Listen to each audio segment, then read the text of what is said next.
ಈಗಾಗಲೇ ಮಾಜಿ ಸಚಿವರು ಶಾಸಕರ ಜಿ ಟಿ ದೇವೇಗೌಡರು ಬನ್ನಿ ನೇರವಾಗಿ ಮಾತಾಡ್ತೀನಿ. ಅಂತ್ಯಕ್ರಿಯೆಯಲ್ಲಿ ಭಾಗವಹಿಸಿದ್ರಿ.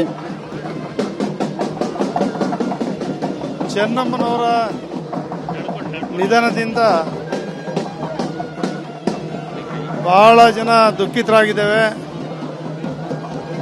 ತಾಯಿ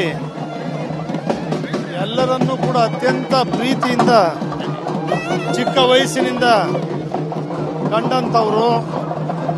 ಯಾರೇ ಮನೆಗೆ ಬಂದರೂ ಕೂಡ ಅವ್ರ ಪ್ರಧಾನಮಂತ್ರಿಗಳ ಪತ್ನಿ ಅಂತಾಗಲಿ, ಮುಖ್ಯಮಂತ್ರಿಗಳ ಪತ್ನಿ ಅಂತಾಗಲಿ ಮನಸ್ಸಲ್ಲಿ ಇಟ್ಕೊಂಡವ್ರು ಅಲ್ಲವೇ ಇಲ್ಲ, ಮನಸ್ಸು ಬರಲೇ ಇಲ್ಲ.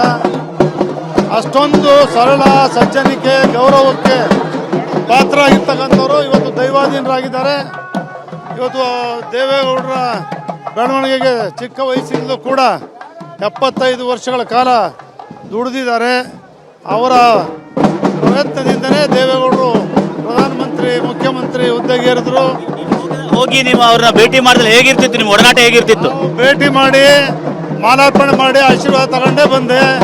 ಯಾವಾಗಲೂ ಊಟ ಮಾಡದೆ ಕಳಿಸ್ತಿರ್ಲಿಲ್ಲ. ಅತ್ಯಂತ ಪ್ರೀತಿ, ಮಕ್ಕಳಿಗಿಂತ ಜಾಸ್ತಿ ಪ್ರೀತಿಯಿಂದ ಕಾಣ್ತಾ ಇದ್ರು. ಆ ತಾಯಿ ಆ ದೇವರ ಸನ್ನಿಧಿ ಸೇರಿದ್ದಾರೆ.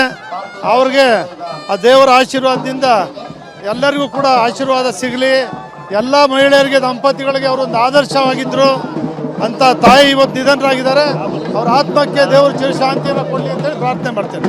ಇದಿಷ್ಟು ಜಿ ಟಿ ದೇವೇಗೌಡರವರ ಮಾತು. ಕ್ಯಾಮರಾಮನ್ ಸೈಯದ್ ಜೊತೆ ಸುನಿಲ್, TV9 ಹೊಳೆನರಸೀಪುರ. ಈಗಾಗಲೇ ಮಾಜಿ ಸಚಿವರು ಶಾಸಕರ ಜಿ ಟಿ ದೇವೇಗೌಡರು ಬನ್ನಿ ನೇರವಾಗಿ ಮಾತಾಡ್ತೀನಿ. ಅಂತ್ಯಕ್ರಿಯೆಯಲ್ಲಿ ಭಾಗವಹಿಸಿದ್ರಿ. ಚೆನ್ನಮ್ಮನವರ ನಿಧನದಿಂದ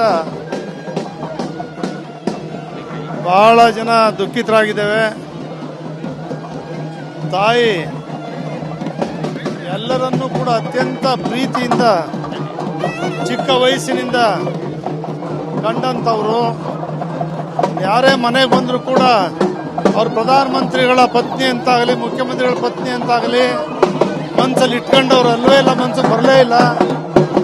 ಅಷ್ಟೊಂದು ಸರಳ, ಸಜ್ಜನಿಕೆ, ಗೌರವಕ್ಕೆ ಪಾತ್ರ ಆಗಿರ್ತಕ್ಕಂಥವ್ರು ಇವತ್ತು ದೈವಾಧೀನರಾಗಿದ್ದಾರೆ. ಇವತ್ತು ದೇವೇಗೌಡರ ಬೆಳವಣಿಗೆಗೆ ಚಿಕ್ಕ ವಯಸ್ಸಿನಿಂದಲೂ ಕೂಡ 75 ವರ್ಷಗಳ ಕಾಲ ದುಡಿದಿದ್ದಾರೆ. ಅವರ ಪ್ರಯತ್ನದಿಂದನೇ ದೇವೇಗೌಡರು ಪ್ರಧಾನಮಂತ್ರಿ, ಮುಖ್ಯಮಂತ್ರಿ ಹುದ್ದೆಗೆ ಏರಿದ್ರು. ಹೋಗಿ ನೀವು ಅವ್ರನ್ನ ಭೇಟಿ ಮಾಡಿದ್ರೆ ಹೇಗಿರ್ತಿತ್ತು? ನಿಮ್ಮ ಒಡನಾಟ ಹೇಗಿರ್ತಿತ್ತು? ಭೇಟಿ ಮಾಡಿ ಮಾಲಾರ್ಪಣೆ ಮಾಡಿ ಆಶೀರ್ವಾದ ತಗೊಂಡೇ ಬಂದೆ. ಯಾವಾಗಲೂ ಊಟ ಮಾಡದೆ ಕಳಿಸ್ತಿರ್ಲಿಲ್ಲ. ಅತ್ಯಂತ ಪ್ರೀತಿ, ಮಕ್ಕಳಿಗಿಂತ ಜಾಸ್ತಿ ಪ್ರೀತಿಯಿಂದ ಕಾಣ್ತಾ ಇದ್ರು. ಆ ತಾಯಿ ಆ ದೇವರ ಸನ್ನಿಧಿ ಸೇರಿದ್ದಾರೆ. ಅವ್ರಿಗೆ ಆ ದೇವರ ಆಶೀರ್ವಾದದಿಂದ ಎಲ್ಲರಿಗೂ ಕೂಡ ಆಶೀರ್ವಾದ ಸಿಗಲಿ. ಎಲ್ಲ ಮಹಿಳೆಯರಿಗೆ, ದಂಪತಿಗಳಿಗೆ ಅವರೊಂದು ಆದರ್ಶವಾಗಿದ್ದರು ಅಂತ ತಾಯಿ ಇವತ್ತು ನಿಧನರಾಗಿದ್ದಾರೆ. ಅವ್ರ ಆತ್ಮಕ್ಕೆ ದೇವರು ಚಿರಶಾಂತಿಯನ್ನು ಕೊಡಲಿ ಅಂತೇಳಿ ಪ್ರಾರ್ಥನೆ ಮಾಡ್ತೇನೆ. ಇದಿಷ್ಟು ಜಿ ಟಿ ದೇವೇಗೌಡರವರ ಮಾತು. ಕ್ಯಾಮರಾಮನ್ ಸೈಯದ್ ಜೊತೆ ಸುನಿಲ್, TV9 ಹೊಳೆನರಸೀಪುರ.